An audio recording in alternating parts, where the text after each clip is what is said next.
주제는 사랑의 공동체인 교회 이렇게 되겠는데요. 어떤 인간적인 그러한 사랑, 그것도 우리 인생에서 중요하죠. 근데 성경에서 말씀하시는 사랑은 하나님 사랑이다 하는 부분들을 윤정로님 잘 정리해 놓으셔서 그 부분들 잠깐 공부하도록 하겠습니다. 우리 함께 에베소 5장 2절 읽겠습니다. 그리스도께서 너희를 사랑하신 것 같이 너희도 사랑 가운데서 행하라. 그는 우리를 위하여 자신을 버리사 향기로운 제물과 희생 제물로 하나님께 드리셨느니라. 아멘. 사랑은 기독교의 핵심이죠. 성경의 요체입니다.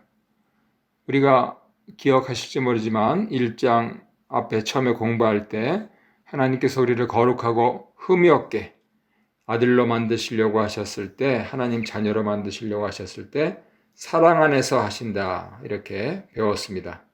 이 하나님 사랑이 교회가 연합하고 하나 되는 데서 강조된다. 4장 2절에서 말씀하셨고요. 그 밑에 4장 15절 이하에서는 교회 성장도 사랑 가운데서 된다.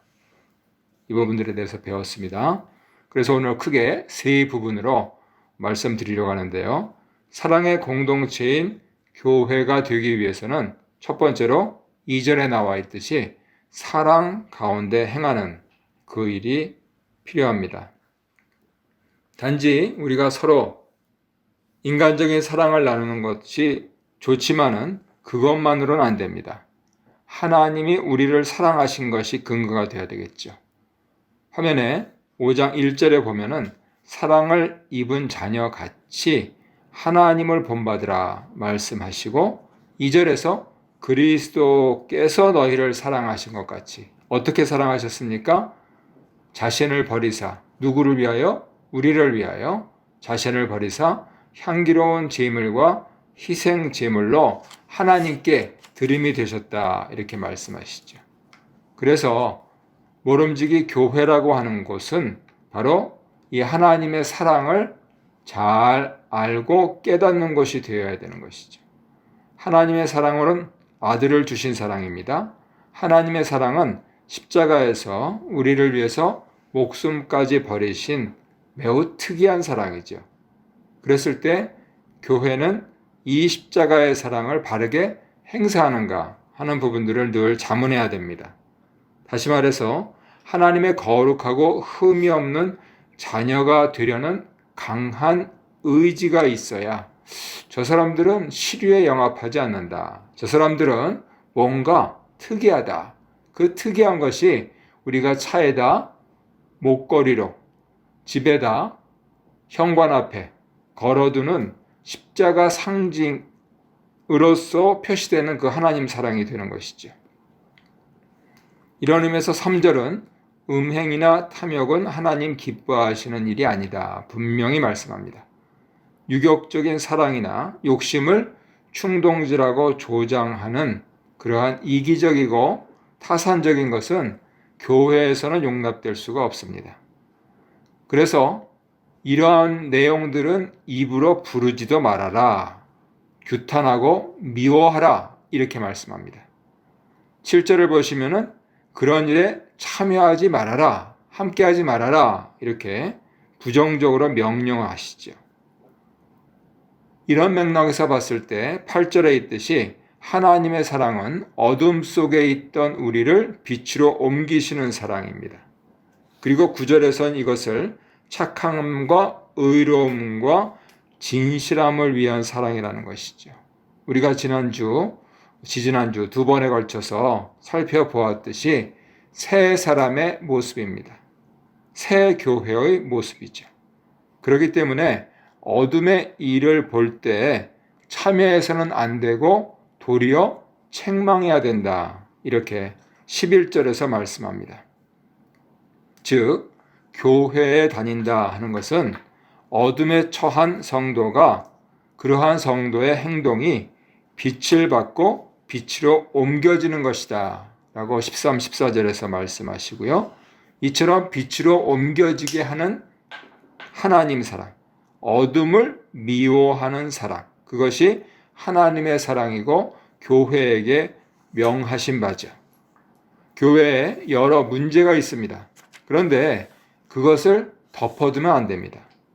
빛을 받아서 변화해야 하는 것이죠. 그런 의미에서 옛날 교회에서는 참 권징을 많이 했습니다. 더구나 유교적인 그러한 영향이 컸기 때문에 한국 교회에서는 권징이 참 유달리 많았습니다. 그런데 성경은 그 권징도 사랑으로 하라 이렇게 말씀을 하십니다.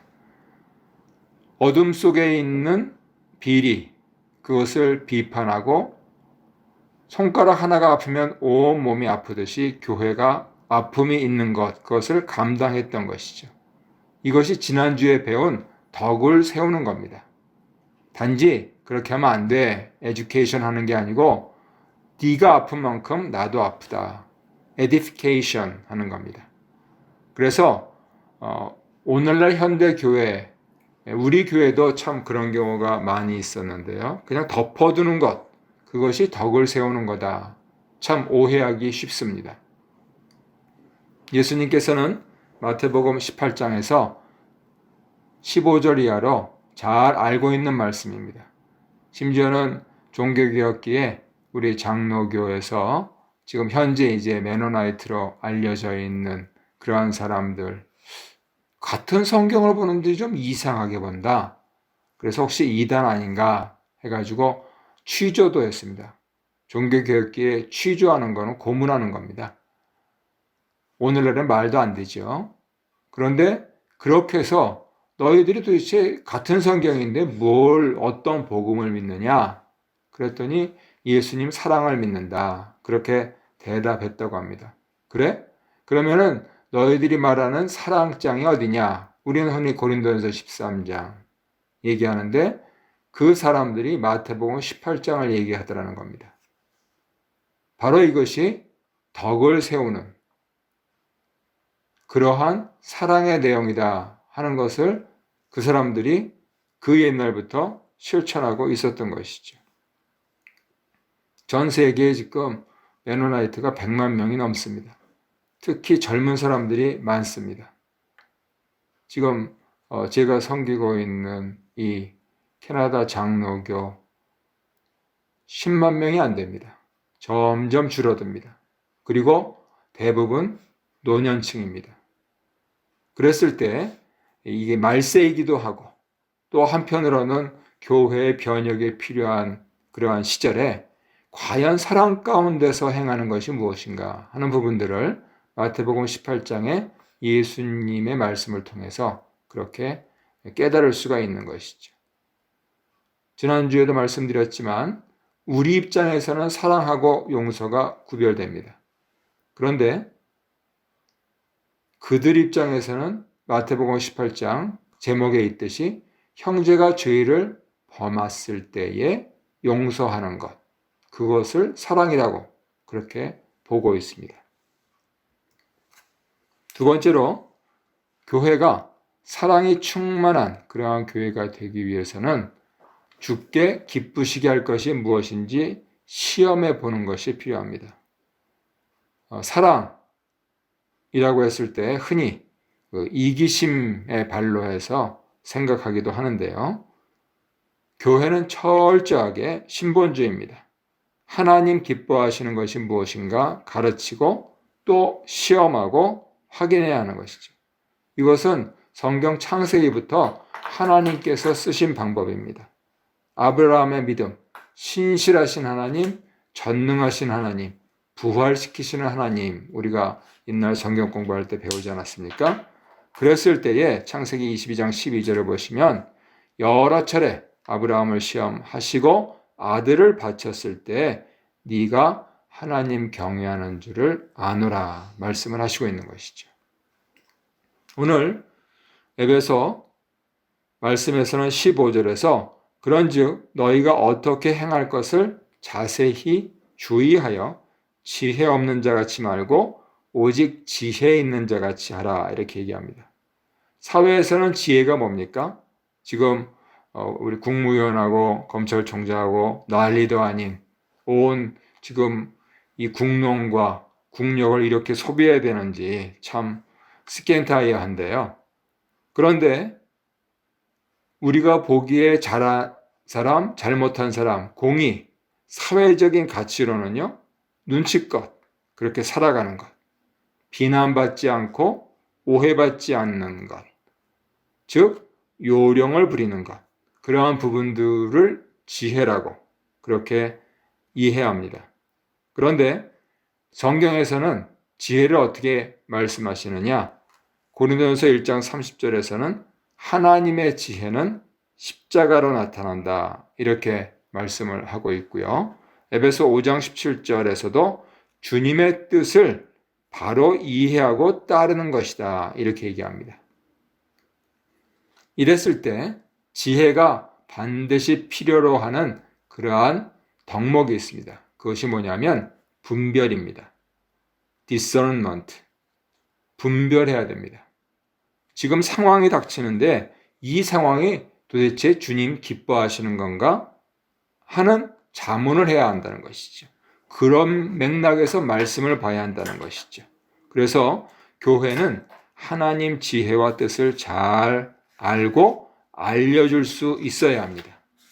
교회에서 양육받은 성도님들, 10년, 20년, 30년을 교회를 다니신 분들이 하나님의 뜻을 바르게 알고 실천할 수 있도록 인도해야 하는 것이죠.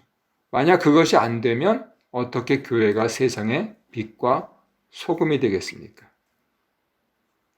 오늘 그 진보적인 쪽에서 하는 인터넷 방송을 잠깐 들었는데 거기에 한국의 성북동에 있는 교회, 이번에 화염병 들고 쇠파이프 들고 공권력 행사하지 못하게 한 교회, 아주 신이 나서 욕을 하더라고요. 뭐 할 말이 없습니다. 그러고 자랑스럽게 지금 댓글이 들어왔는데요, 그러면서 나도 크리스천이지만 진짜 부끄럽다, 뭐 이런 그런 거 읽고 있었습니다. 그래서 개인 생활은 물론이고 교회가 불의한 일, 세속적인 일, 이러한 기미를 보이면요, 세상이 좋아하고요, 마귀가 좋아합니다. 17절에서 주의 뜻을 이해하라, 분별하라 하는 부분들을 말씀하실 때 앞서 말씀드린 대로 10절은 빛과 어둠, 착함, 의로움, 진실함을 바로 분별하기 위한 것이고 17절은 하나님 뜻을 바로 분별하기 위한 것입니다. 왜 이 말씀을 하시냐면 16절에서 세월을 아끼라, 때가 악하니라 말씀하시기 때문이죠. 하나님 뜻을 잘못 이해하면 시간 낭비다, 그겁니다. 내가 몇 년 교회 다녔다. 우리 집안이 몇 대가 교회 다녔다. 자랑스러운 겁니다. 그런데 그 지난 시간들이 참여해야죠. 그래서 이 시간들이 악하기 때문에 지혜 없이 분별 없이 행동하면 시간 낭비만 될 뿐이다, 이렇게 에베소에서 말씀하시고 있는 겁니다. 지금 화면에 보시듯이 16절에 세월, 거기에 초록색으로 2번 이렇게 되어 있지 않습니까? 어떤 사본에서는 기회를 잘 잡아라, 이렇게 되어 있습니다. 그리고 때가 악하니라 3번으로 되어 있죠. 그것은 시간들이라고 합니다. 그래서 한 번뿐인 인생에서 하나님 뜻을 바르게 알고 행하는 것이 시간을 아끼는 것이다. 지금 이 코로나 상황 속에서 아이고 뭐 이게 뭐 교회 뭐 안 가고 뭐 온라인으로 해도 또 하고 또 뭐 이제 봉헌도 모아서 이렇게 하면 되고 편하죠. 그 누구도 부인할 수가 없습니다. 그런데 과연 이것이 주님의 뜻인가 하는 부분들을 자문해야 됩니다. 캐나다에서는요, 11월 29일 날 저쪽 BC 밴쿠버에 있는 어떤 교회가 우리는 목에 칼이 들어와도 예배한다. 그래서 시에서 바로 2,300불 벌금 매겼답니다. 과연 이 때를 분별하는 것이 이 말세 교회의 귀한 책무가 됩니다. 그런 맥락에서 개인윤리 차원에서 봤을 때 진짜 중요한 것이 시간 관리입니다. 교회에서 와가지고 시간 관리가 안 된다. 그러면 아무도 안 보는 개인 생활에서 어떻게 시간 관리가 될까 굉장히 궁금해지는 것이죠. 교회 안에서 주의 일을 한다. 그러면서 하나님 말씀을 배우는 그러한 시간, 하나님 말씀대로 실천하는 시간보다도 그거를 위해서 준비하는 무슨 회의나 행사나 잡담이나 여러 불필요한 소모적인 데 시간을 많이 보내면은 지혜롭지 못한 것입니다. 어떤 분들은 교회 적당히 하고 다른 일 많이 해서 문제인데, 또 어떤 사람들은 자기 일, 집안일 안 하면서 교회 일만 드립다 해서 문제가 됩니다. 모두 다 세월을 허비하는 겁니다. 이런 의미에서 정리하자면 사랑은 바른 가치관과 목표가 있어야 하는 것이죠. 맹목적인 것이 아닙니다. 또한 사랑은 상황적인 것도 아닙니다. 오늘날 현대교회의 큰 문제가 상황적으로 사랑을 생각해서 동기가 사랑이면 어떤 것이라도 허용된다 하는 인간 중심적인 사랑으로 푸는 경향이 대단히 대세를 이루고 있습니다. 그래서 기독교에서 말하는 성경이 말씀하시는 사랑은 하나님 중심 사랑이다. 하나님께서 십자가의 지혜를 보여주신 것처럼 성도로서 그러한 주께 기쁘시게 할 것을 생각하고 행동하는 사랑이다. 에베소 1장에 있는 대로 거룩하고 흠이 없는 하나님의 아들이 되기 위해서 내가 의지적으로 할 것과 안 할 부분들, 하나님 목표에 맞춰서 그리스도의 구속을 통한 새롭게 창조된 새 사람으로서 하나님 기쁘시게 할 것이 무엇인가, 그런 의미에서 주의 뜻이 무엇인가 하는 부분들을 이해하려고 노력해야 하는 것이죠. 끝으로 세 번째, 성령 충만을 받으라 말씀합니다. 18절의 말씀처럼 술이나 세상적인 것, 이기적인 것에 취하지 않고 성령 충만을 받아야 교회가 사랑의 공동체가 됩니다. 성령님과 꾸준히 교제하면서 민감해야 됩니다. 내가 해봤는데 다 옛날에 이랬어. 그건 그때 일이고요. 하나님 살아계신 것처럼, 이 세월이 악한 것처럼 성령 살아계셔서 지금 말씀하시는 것입니다. 그래서 처음부터 되는 것이 아니고 우리가 신앙생활의 연조가 깊어지면 깊어질수록 그때 분별해야 됩니다. 그렇기 때문에 교회 지도자들의 역할이 중요한 것이죠. 목사님들이 깨어 있으셔야 되고 장로님들이 깨어 있으셔야 됩니다. 집사님들이 바른 말 해야 됩니다. 세상적으로 보기에도 이건 아니지 않습니까? 하는 그 얘기를 해줘야 목사님, 장로님들이 화들짝 놀라죠. 그래서 사도 바울은 그 맥락으로 로마서 말씀, 그리고 히브리서 기자가 말씀하고 있는데 함께 읽겠습니다. 화면에 로마서 12장 2절. 너희는 이 세대를 본받지 말고 오직 마음을 새롭게 함으로 변화를 받아 하나님의 선하시고 기뻐하시고 온전하신 뜻이 무엇인지 분별하도록 하라. 이어서 히브리서 5장 13, 14 읽겠습니다. 이는 젖을 먹는 자마다 어린아이니 의의 말씀을 경험하지 못한 자요 단단한 음식은 장성한 자의 것이니 그들은 지각을 사용함으로 연단을 받아 선악을 분별하는 자들이니라. 여기서도 또 계속 반복해서 나오죠. 그랬을 때 과연 교회의 일을 주의 일로 알고 앞장서서 나가는 그러한 지도자들이 성령 충만하지 않다. 그거는 게임 끝난 겁니다. 그냥. 너무나 많은 교회들이 이러한 문제에 봉착해 있고 우리가 거기에 들지 않는가 노심초사하면서 참 주의를 해야 하는 것이죠. 그래서 이렇게 결론을 맺겠습니다. 성령 충만한 성도들은 항상 하나님 뜻에 자세히 주의해서 살피고 성령께서 위로부터 주시는 참 지혜를 따라서 서두르지 말고, 이 굉장히 우리 한국인들에게 중요합니다. 우리는 빨리빨리 민족이기 때문에요. 서두르지 말고 주의 뜻을 기다리면서 19절에 있듯이 찬미로 하나님께 예배를 드리고요. 하나님을 경외하고 일상을 살아야 됩니다.